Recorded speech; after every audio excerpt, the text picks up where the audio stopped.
F of X equal 3 minus 4x 1 ആണെന്ന് നമുക്ക് prove ചെയ്യണം. ഇങ്ങനെ ഒരു ക്വസ്റ്റ്യൻ കിട്ടിയ ഫസ്റ്റ് വൺ നമ്മൾ എന്താ ചെയ്യേണ്ടത്? F of X one equal to F of S two എന്ന് എടുക്കുക. അപ്പൊ നമുക്കിവിടെ എഫ് ഓഫ് എക്സ് വൺ എന്ന് പറയുമ്പോൾ നമ്മുടെ ക്വസ്റ്റ്യൻ എന്തായി? 3 മൈനസ് 4x1 എന്ന് കൊടുത്തു. കാരണം ഈ എക്സിന്റെ സ്ഥാനത്ത് x1 വരും. ദെൻ ഈക്വൽ ടു 3 മൈനസ് എക്സിന്റെ സ്ഥാനത്ത് എന്ത് വരും?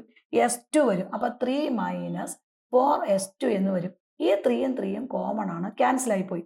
അപ്പൊ that is minus 4x1 equal to minus 4s2 എന്ന് വരും. ഈ മൈനസ് മൈനസും കോമൺ ആണ്, ക്യാൻസൽ ആയി പോകും. 4ഉം 4ഉം കോമൺ ആണ്, ക്യാൻസൽ ആയി പോകും.